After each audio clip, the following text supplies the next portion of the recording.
स्वागत है आप सबका आपके अपने चैनल रंजन स्टडी में। फ्रेंड्स, चलिए जल्दी से स्टार्ट करते हैं आज का ये full length test Bihar SI दरोगा के लिए, और ये वीडियो नंबर 6 होगा आपका। तो चलिए स्टार्ट करते हैं। आज का पहला क्वेश्चन है, सिमुक सिमुक निम्न वंशों में से किसका संस्थापक था? तो सिमुक, स से सिमुक और स से सातवाहन, ऐसे आप लोग याद रखेंगे। स से सिमुक और ये किसके वंश का संस्थापक था? तो सातवाहन। स से सिमुक और स से सातवाहन। चलिए अगले क्वेश्चन पे चलते हैं। निम्न में से कौन सही सुमेलित नहीं है? तो इनमें से सही सुमेलित कौन नहीं है ये आपको बताना है।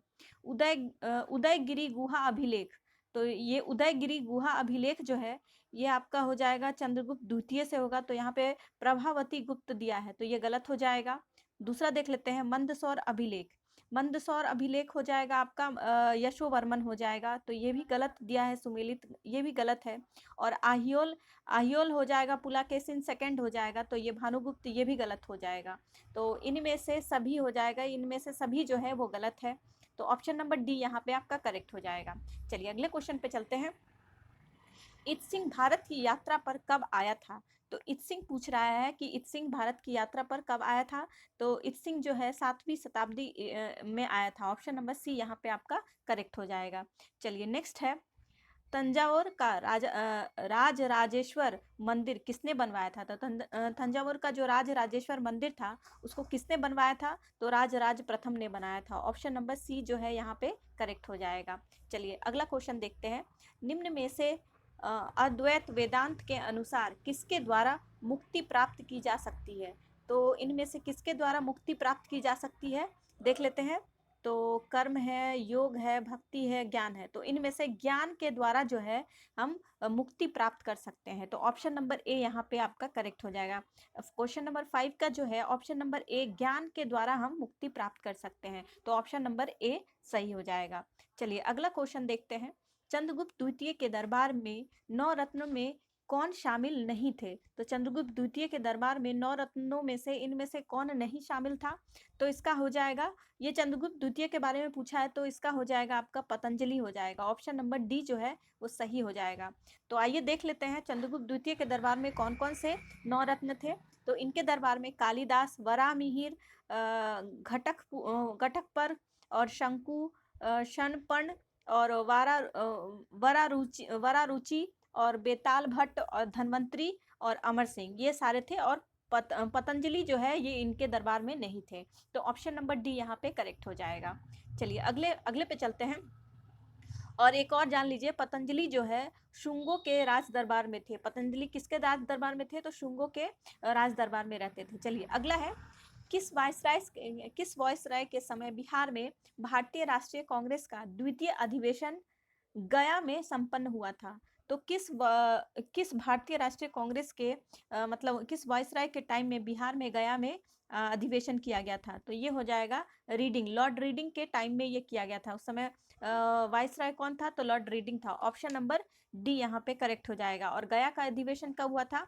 1922 में किया गया था। गया का कब हुआ था? तो 1922 में हुआ था। तो उस समय कौन था वायसराय? तो लॉर्ड रीडिंग हो जाएगा। चलिए अगला क्वेश्चन देखते हैं।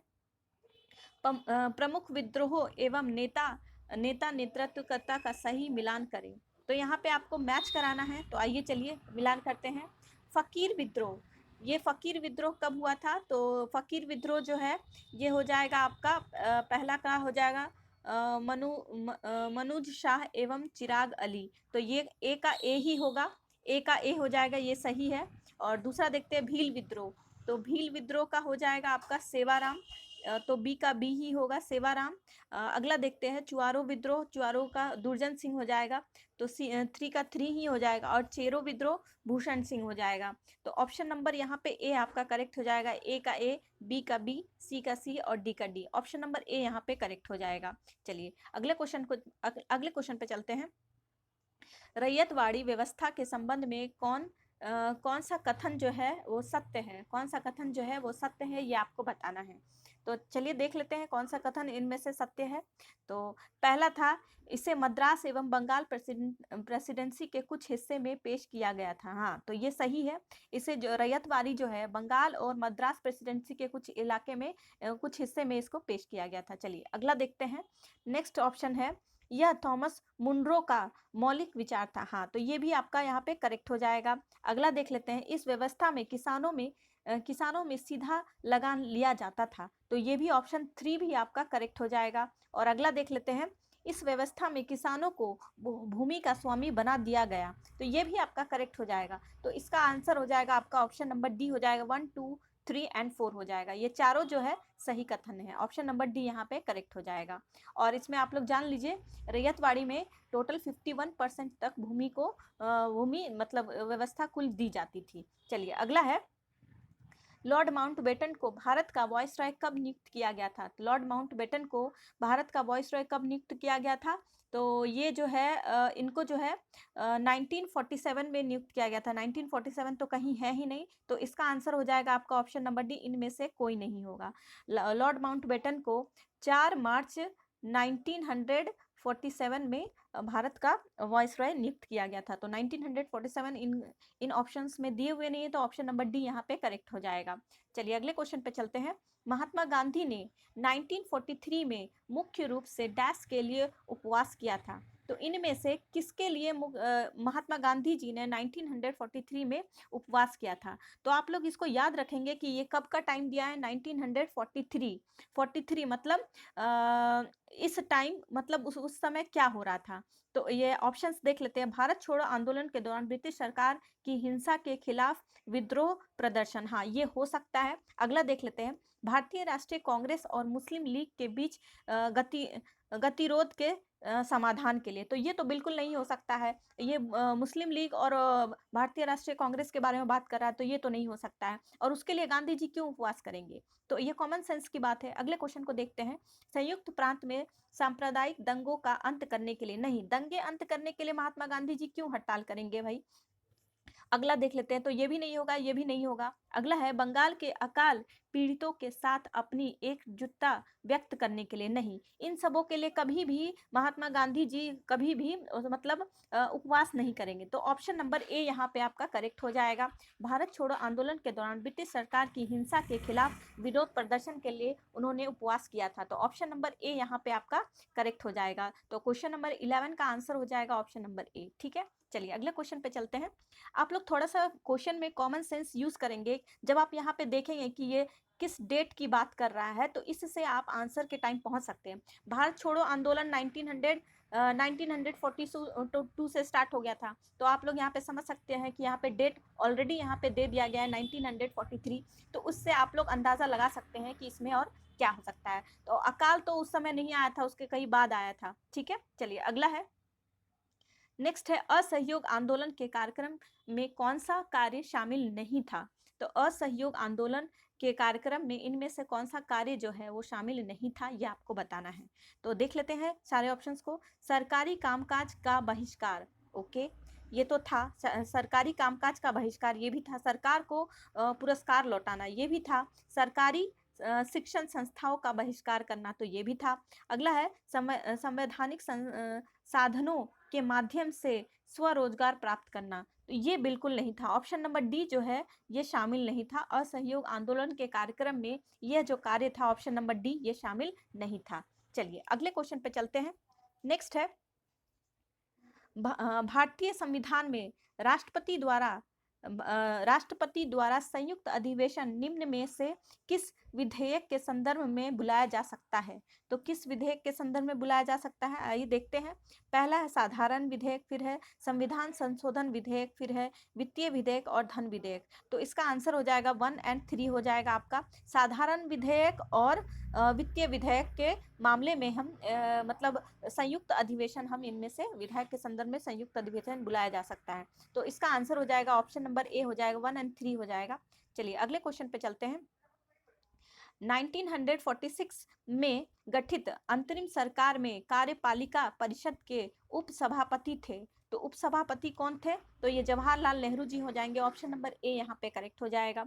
1946 दिया है, तो उस हिसाब से आप लोग इसका आंसर टिक करेंगे। 1946 में जो अंतरिम सरकार का गठन किया गया था, कार्यपालिका परिषद के उपसभापति जवाहरलाल नेहरू जी थे। चलिए अगले क्वेश्चन पे चलते हैं। भारत के मूल संविधान में राज्यसभा सदस्यों के लिए कार्यकाल निर्धारित किया गया था। तो कार्यकाल जो राज्यसभा के सदस्यों के लिए जो कार्यकाल निर्धारित किया गया था वो क्या हो जाएगा? तो इनमें से कोई नहीं हो जाएगा। मूल संविधान में आपका सदस्यों के लिए कोई अवधि निर्धारित नहीं की गई है, तो इनमें से कोई नहीं हो जाएगा। ऑप्शन नंबर डी यहाँ पे करेक्ट हो जाएगा। और 1951 के अधिनियम के आधार पर इसकी अवधि जो है अब जो है 6 वर्ष 6 ईयर्स के लिए इसको निर्धारित की गई है। लेकिन पहले मूल संविधान में यहाँ पे कह दिया है, क्वेश्चन में पूछ रहा है, मूल संविधान में राज्यसभा सदस्यों के लिए कार्यकाल निर्धारित नहीं किया गया था, तो ऑप्शन नंबर डी यहाँ पे आंसर हो जाएगा। चलिए अगले क्वेश्चन को देखते हैं। नेक्स्ट क्वेश्चन है हमारा, निम्नलिखित में से किसमें भारतीय संविधान के अंतर्गत समान नागरिक संहिता का उपबंध शामिल है? समान नागरिक संहिता का उपबंध जो है वो शामिल है, तो ये हो जाएगा आपका नीति निर्देशक तत्वों में, डीपीएसपी में हो जाएगा। ऑप्शन नंबर डी यहाँ पे आपका करेक्ट हो जाएगा। चलिए अगला है, और डीपीएसपी जो है आपका भाग 4 में आता है और इसका आर्टिकल नंबर 36 से लेकर 51 तक है। चलिए अगले क्वेश्चन पे चलते हैं। निम्नलिखित में से किस निकाय का भारतीय संविधान में उल्लेख नहीं है? इनमें से कौन सा ऐसा निकाय है जो उसका जो है भारतीय संविधान में उसका उल्लेख नहीं किया गया है? तो ये हो जाएगा आपका क्षेत्रीय परिषद हो जाएगा। बाकी कैबिनेट का किया गया है, वित्त आयोग का भी किया गया है, अंतर्राज्यीय परिषद का भी किया गया है, पर क्षेत्रीय परिषद का नहीं किया गया है, तो ऑप्शन नंबर सी यहाँ पे करेक्ट हो जाएगा। चलिए अगला क्वेश्चन देखते हैं। उच्च न्यायालय के मुख्य क्षेत्राधिकार निम्नलिखित में से कौन सा या से नहीं है? तो इनमें से कौन सा नहीं है ये आपको बताना है। तो ये हो जाएगा, इसका हो जाएगा परमादर्शदायी क्षेत्राधिकार हो जाएगा। ऑप्शन नंबर डी जो है वो आपका करेक्ट हो जाएगा। पहला, दूसरा, तीसरा जो है इनके अधिकार में क्षेत्र में आता है, लेकिन ऑप्शन नंबर डी जो है परमादेशदायी क्षेत्राधिकार ये नहीं आता है। चलिए अगला देखते हैं। निम्नलिखित में से किस राज्य में विधान परिषद नहीं है? तो इनमें से कौन से राज्य में विधान परिषद नहीं हो जाएगा? तो इसका आंसर हो जाएगा आपका ऑप्शन नंबर डी, तमिलनाडु में विधान परिषद नहीं है, तो ऑप्शन नंबर डी यहाँ पे करेक्ट हो जाएगा। और टोटल आपका 6 राज्यों में विधान परिषद है, जो कि है यूपी हो जाएगा, ऊपर से देख लीजिए इंडिया के मैप में यूपी हो जाएगा, फिर बिहार हो जाएगा, फिर नीचे आ जाइए आप लोग, आंध्रा हो जाएगा, आंध्र प्रदेश हो जाएगा, फिर तेलंगाना हो जाएगा, फिर कर्नाटक हो जाएगा, और बीच में चले जाइए तो वहां पे आपका महाराष्ट्र हो जाएगा। तो आप लोग इसको याद रखेंगे। चलिए अगले क्वेश्चन पे चलते हैं। पंचायत चुनाव कराने का निर्णय किसके द्वारा लिया जाता है? तो पंचायत चुनाव कराने के लिए ये जो है राज्य सरकार द्वारा निर्णय लिया जाता है। ऑप्शन नंबर सी यहाँ पे करेक्ट हो जाएगा। चलिए अगले क्वेश्चन को देखते हैं। भारत के सर्वोच्च न्यायालय के कार्यवाहक मुख्य न्यायाधीश की नियुक्ति करता है, तो कौन नियुक्ति करता है? तो ये राष्ट्रपति नियुक्ति करते हैं। ऑप्शन नंबर सी यहाँ पे आपका करेक्ट हो जाएगा। चलिए अगला क्वेश्चन देखते हैं। निम्नलिखित में से कौन सा संविधान संशोधन 8वीं अनुसूची के भाषा से संबंधित नहीं है? तो ये पूछा है कि 8वीं अनुसूची के भाषा से संबंधित नहीं हो जाएगा। 21वां भी है, 71वां भी है और 92वां भी है। 36वां जो है वो नहीं है, वो भाषा के संशोधन से रिलेटेड नहीं है। तो 21 में आपका एक भाषा जोड़ा गया था और 71 में आपका नमक जोड़ा गया था, नमक। इससे आप लोग भाषा देख लीजिएगा क्या क्या है। और 92वां आप तो जानते हैं DBMS, बोडो डोंगरी संथाली मैथिली, यही सब होगा। आप लोग ऐसे याद रखेंगे, इसका एक ट्रिक है DBMS, इससे आप लोग सारे भाषाओं को याद रखेंगे। चलिए अगले क्वेश्चन पे चलते हैं।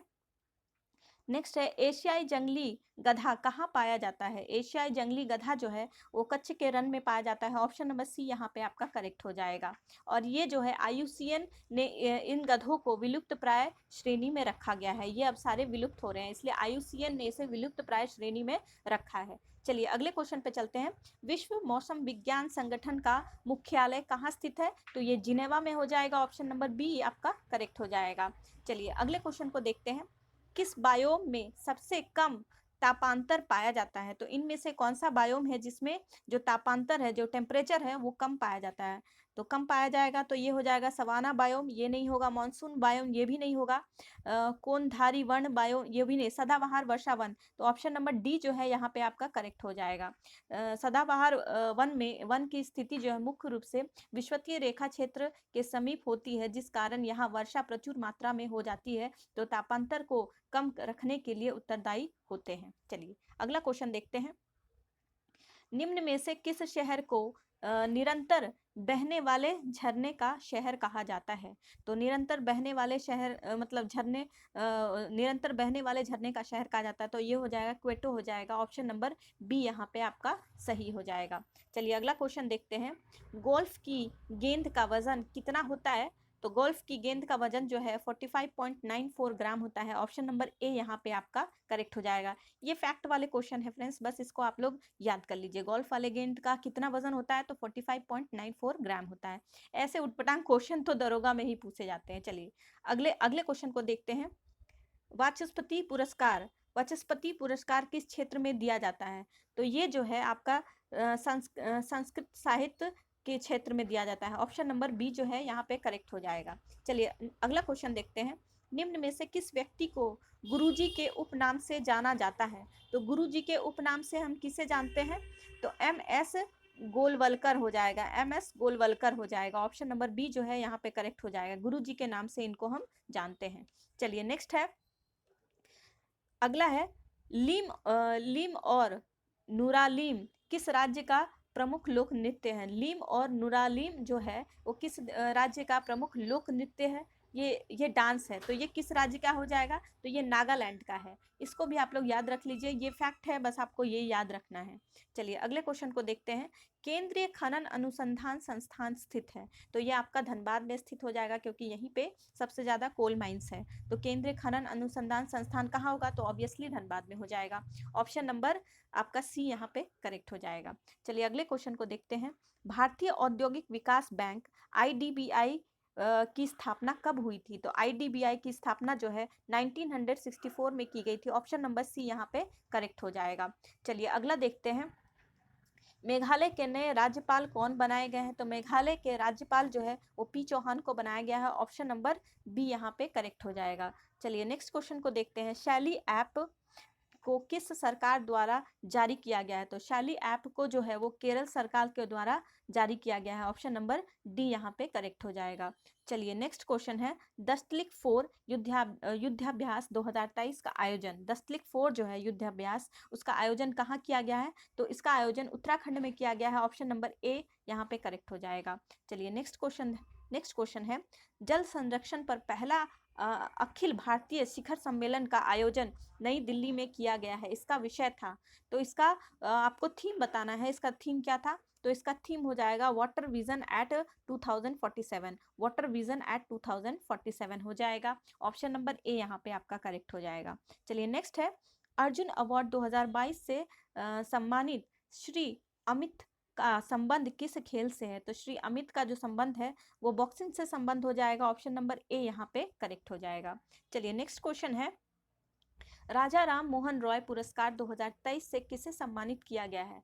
तो ये जो है वो बी के प्रसाद को सम्मानित किया गया है। ऑप्शन नंबर बी यहाँ पे आपका करेक्ट हो जाएगा। चलिए नेक्स्ट क्वेश्चन को देखते हैं। राष्ट्रमंडल खेल 2022 में सबसे कम उम्र के एथलीट कौन बन गए हैं? तो सबसे कम जो उम्र के एथलीट बने हैं अनाहत सिंह बने हैं। ऑप्शन नंबर ए जो है यहाँ पे आपका करेक्ट हो जाएगा। चलिए नेक्स्ट है। किस खिलाड़ी के नाम पर रायबरेली स्थित हॉकी स्टेडियम का नाम रखा गया है? तो ये रानी रामपाल के नाम पर रखा गया है। ऑप्शन नंबर सी आपका यहाँ पे करेक्ट हो जाएगा। चलिए नेक्स्ट क्वेश्चन को देखते हैं। वर्ष 2023 में किसे एबल पुरस्कार हेतु चुना गया है? तो एबल पुरस्कार के लिए लुई कैफेरेली को चुना गया। लुइस कैफेरेल को चुना गया। ऑप्शन नंबर बी यहाँ पे आपका करेक्ट हो जाएगा। चलिए नेक्स्ट क्वेश्चन को देखते हैं। किसने कॉल बिफोर यू डिग नाम से ऐप जारी किया है? किसने कॉल बिफोर यू डिग के नाम से ऐप जारी किया गया है? तो ये नरेंद्र मोदी जी के नाम से ये ऐप जारी किया गया है। ऑप्शन नंबर ए यहाँ पे आपका करेक्ट हो जाएगा। चलिए नेक्स्ट क्वेश्चन को देखते हैं। किस देश में हाल ही में घोड़े घोड़े घोड़े जात्रा त्योहार को मनाया गया है? तो ये नेपाल राज्य में मनाया गया है। ऑप्शन नंबर बी जो है यहाँ पे करेक्ट हो जाएगा। चलिए नेक्स्ट क्वेश्चन देखते हैं। अंतर्राष्ट्रीय वन दिवस 2021 का विषय था। तो इंटरनेशनल फॉरेस्ट डे 2021 का थीम क्या था? फॉरेस्ट एंड हेल्थ था। ऑप्शन नंबर ए यहाँ पे आपका करेक्ट हो जाएगा। चलिए नेक्स्ट क्वेश्चन को देखते हैं। अगला क्वेश्चन कह रहा है NBD में नए सदस्य देश के रूप में किसे शामिल किया गया है? तो इसे मिस्र को शामिल किया गया। मिस्र इंग्लिश में इसको इजिप्ट कहेंगे। न्यू डेवलपमेंट बैंक के नए सदस्य देश के रूप में जो है वो इजिप्ट को शामिल किया गया। ऑप्शन नंबर बी यहाँ पे आपका करेक्ट हो जाएगा।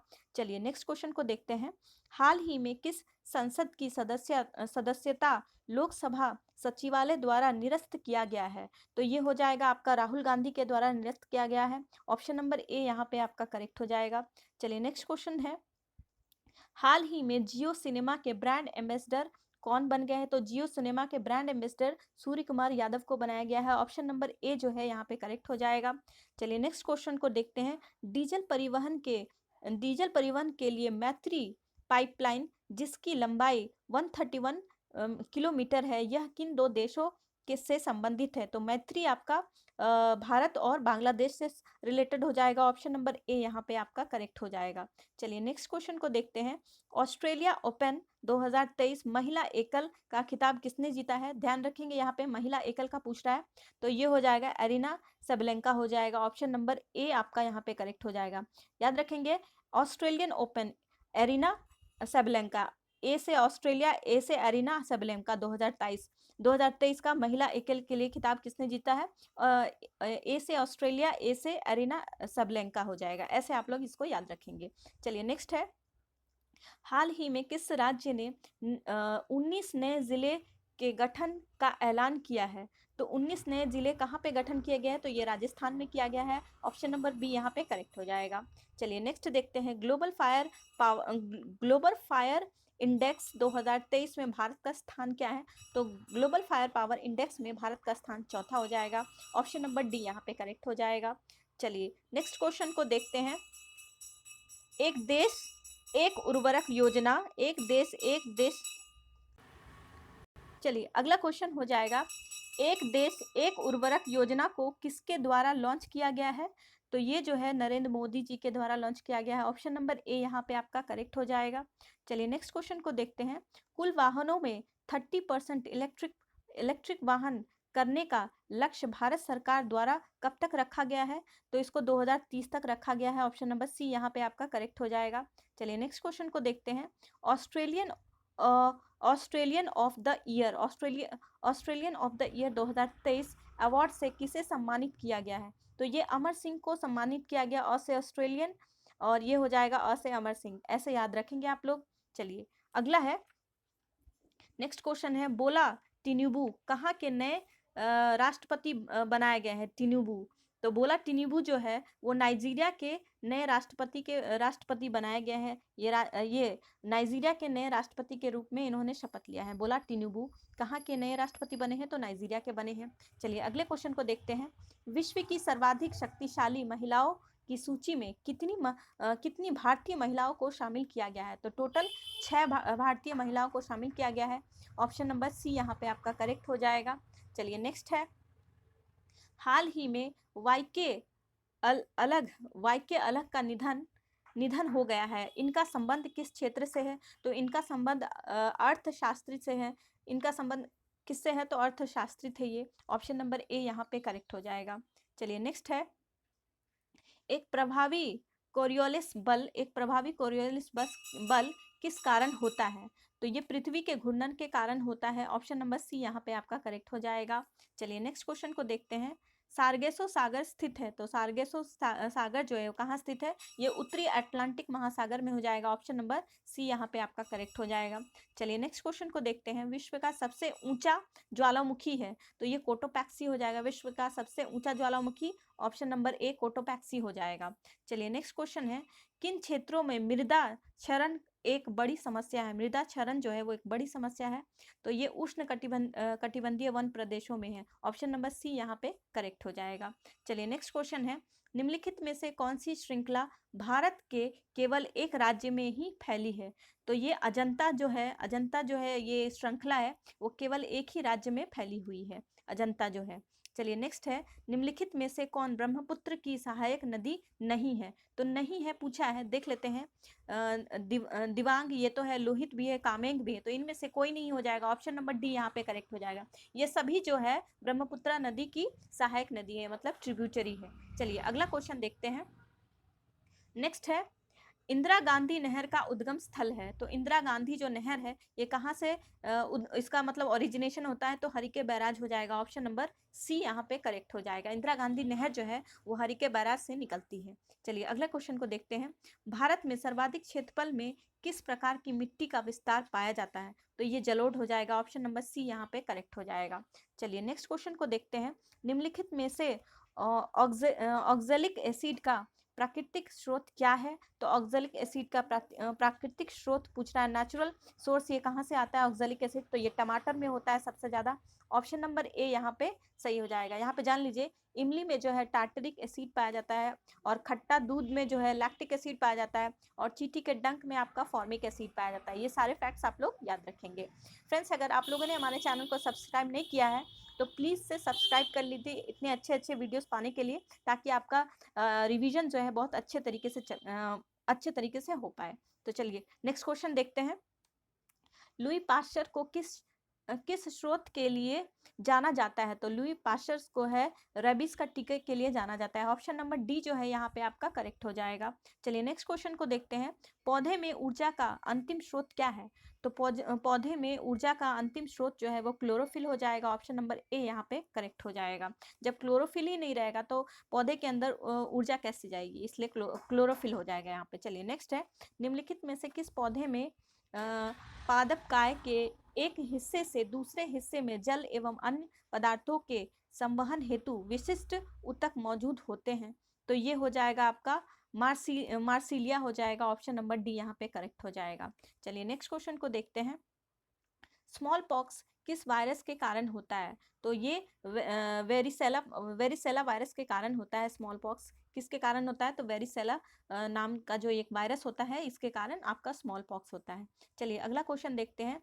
अंडे को अंडाशय से गर्भाशय तक किसके द्वारा ले जाया जाता है? तो ये अंडवाहिका के द्वारा ले जाया जाता है, जिसको हम कहते हैं इंग्लिश में फैलोपियन ट्यूब के द्वारा लेके जाया जाता है। चलिए नेक्स्ट है, अस्थि कोशिकाएं एक हार्ड मैट्रिक्स में अंतः स्थापित होता है जो निम्न में से किसका बना होता है? तो ये कैल्शियम और पोटाशियम नहीं, फास्फोरस का, कैल्शियम और फास्फोरस का बना होता है। सी तथा पी का बना होता है। ऑप्शन नंबर बी यहाँ पे करेक्ट हो जाएगा आपका। चलिए नेक्स्ट क्वेश्चन को देखते हैं। निम्नलिखित में से कौन सा अंग मनुष्य के उत्सर्जन तंत्र मतलब एक्सक्रीटरी सिस्टम का भाग नहीं है? तो ये भाग पूछा है जो नहीं है। गुर्दा ये तो एक्सक्रीटरी सिस्टम का है, मूत्रवाहिनी ये भी एक्सक्रीटरी सिस्टम से है, मूत्र मार्ग ये भी एक्सक्रीटरी से है, आपका गर्भाशय हो जाएगा, यूट्रस जिसको हम कहते हैं ये आपका एक्सक्रीटरी सिस्टम से रिलेटेड नहीं है। ऑप्शन नंबर बी यहाँ पे आपका करेक्ट हो जाएगा। चलिए नेक्स्ट देखते हैं।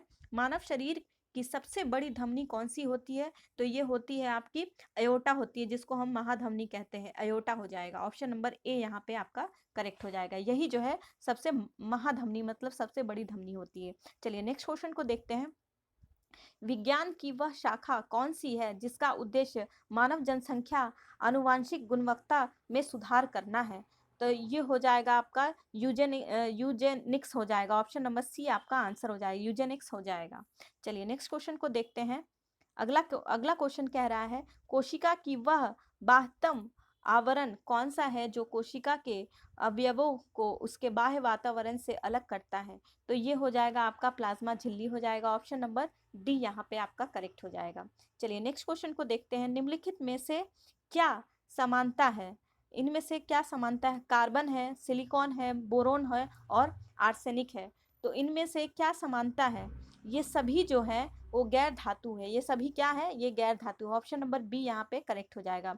ये सभी धातु है नहीं, ये सभी गैस है नहीं, इनमें गैस तो है नहीं, इनमें कोई समानता नहीं, नहीं, तो ऑप्शन नंबर बी जो है ये सभी गैर धातु है। ऑप्शन नंबर बी यहाँ पे ये करेक्ट हो जाएगा। चलिए नेक्स्ट क्वेश्चन को देखते हैं। गर्म करने पर कैल्शियम कार्बोनेट का कैल्शियम ऑक्साइड और कार्बन डाइऑक्साइड में अपघटन निम्नलिखित में से किस अभिक्रिया का उदाहरण है? तो यहाँ पे आपको बताना है किस अभिक्रिया का यहाँ पे एग्जाम्पल हो जाएगा। तो ये तापीय अपघटन अभिक्रिया हो जाएगा। ऑप्शन नंबर बी जो है यहाँ पे करेक्ट हो जाएगा आपका। चलिए नेक्स्ट क्वेश्चन को देखते हैं। फिनोप्थलीन को सिरके में डालने पर घोल का रंग हो जाता है, तो ये रंगहीन हो जाता है। फिनोप्थलीन को सिरके में डालने पे उसका रंग कैसा हो जाता है? तो रंगहीन हो जाता है। चलिए नेक्स्ट है, निम्नलिखित में से कौन सा संतृप्त हाइड्रोकार्बन है? संतृप्त हाइड्रोकार्बन कौन सा है? तो ये मीथेन हो जाएगा। ऑप्शन नंबर ए यहाँ पे करेक्ट हो जाएगा।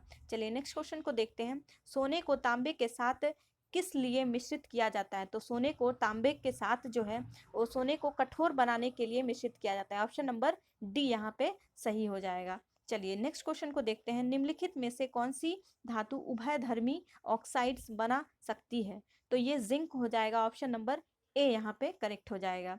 चलिए अगले क्वेश्चन पे चलते हैं। जल संशोधन के लिए निम्नलिखित में से किसका प्रयोग किया जाता है? तो जल संशोधन के लिए एलम का यूज करते हैं। ऑप्शन नंबर बी यहाँ पे करेक्ट हो जाएगा। फ्रेंड्स, आप लोग हमारे चैनल को सब्सक्राइब नहीं करें, प्लीज़ से हाथ जोड़कर आप लोगों से रिक्वेस्ट है कि हमारे चैनल को सपोर्ट करिए, थोड़ा आगे बढ़ाइए, अपने फ्रेंड्स लोगों के पास शेयर करिए और व्यूज़ भी बढ़ाइए, ताकि हमें भी मोटिवेशन मिल सके और मैं भी आपके लिए बहुत अच्छे अच्छे इसी तरह वीडियो ला पाऊँ और आपके लिए अच्छी तैयारी में अपने तरफ से थोड़ा सा हेल्प कर पाऊँ आपके लिए। चलिए अगला क्वेश्चन है। डाल्टन का सिद्धांत निम्न में से किस नियम पर आधारित था? तो डाल्टन का जो सिद्धांत था वो रासायनिक संयोजन पर आधारित था। ऑप्शन नंबर ए जो है यहाँ पे आपका करेक्ट हो जाएगा। चलिए नेक्स्ट क्वेश्चन देखते हैं। निम्नलिखित में से कौन सी विशेषता एक आदर्श ट्रांसफार्मर में होता है? तो आदर्श ट्रांसफार्मर में इनमें से कौन सा होता है? कुंडलों में प्रतिरोध नहीं होता है। ओके। क्रोड में किसी प्रकार की हानि नहीं होती है। ओके। क्रोड के अनंत परागम्य मतलब चुंबकशीलता होती है। तो इनमें से सभी हो जाएगा। ऑप्शन नंबर डी यहाँ पे करेक्ट हो जाएगा। ये सारे मतलब एक आदर्श ट्रांसफार्मर में ये सारे विशेषताएं होती हैं। चलिए अगले क्वेश्चन को देखते हैं। एक कंडक्टर का प्रतिरोध किसके व्युत्क्रमानुपाती होता है?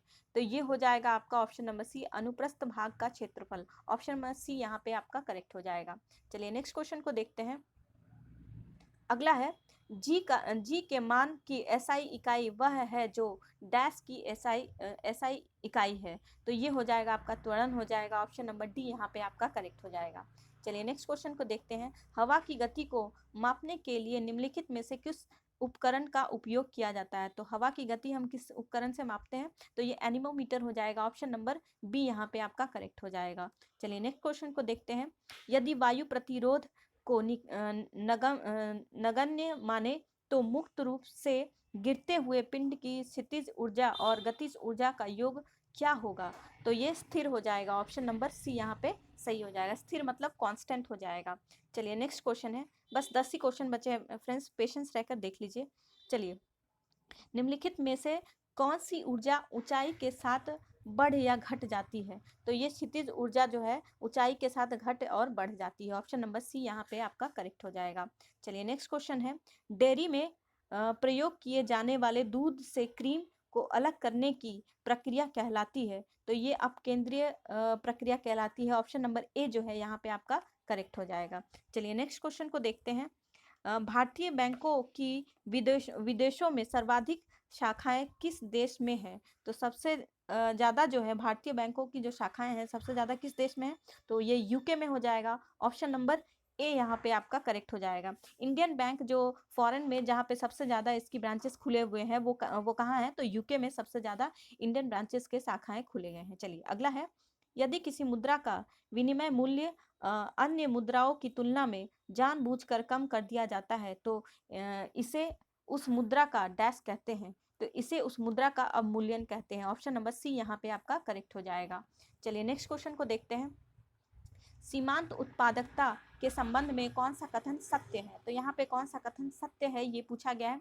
यह शून्य हो सकता है, यह ऋणात्मक हो सकता है, तो आपको ये बताना है। तो इसका हो जाएगा आपका ऑप्शन नंबर सी हो जाएगा। 1 और 2 दोनों ही जो यहाँ पे दिया हुआ है वो सही दिया हुआ है। ठीक है, चलिए अगले क्वेश्चन को।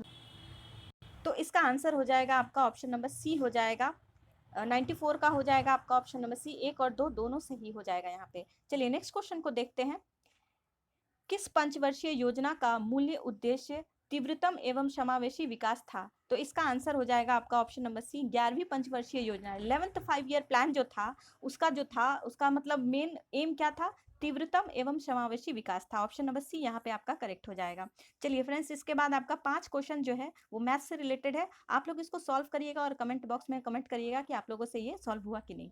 चलिए 96 नंबर का आंसर हो जाएगा आपका ऑप्शन नंबर सी हो जाएगा। 13/1/3% हो जाएगा इसका आंसर। आप लोग इसको सॉल्व करिएगा। चलिए नेक्स्ट क्वेश्चन का आंसर हो जाएगा आपका 97 का हो जाएगा। 5/5/11 हो जाएगा। ऑप्शन नंबर ए यहाँ पे आपका करेक्ट हो जाएगा। चलिए नेक्स्ट क्वेश्चन का आंसर है, इसका आंसर हो जाएगा आपका ऑप्शन नंबर बी। 225 किलोमीटर आएगा। ऑप्शन नंबर बी यहाँ पे इसका आंसर हो जाएगा। चलिए अगला क्वेश्चन देख लेते हैं। इसका है आंसर आपका 6706 हो जाएगा। ऑप्शन नंबर ए आपका करेक्ट हो जाएगा। चलिए आज के इस फुल लेंथ प्रैक्टिस सेट का आखिरी क्वेश्चन का है आंसर। तो इसका आंसर हो जाएगा 3/4 हो जाएगा। ऑप्शन नंबर ए यहाँ पे इसका करेक्ट हो जाएगा। ठीक है फ्रेंड्स, मिलते हैं फिर नेक्स्ट वीडियो में। Take care, thank you.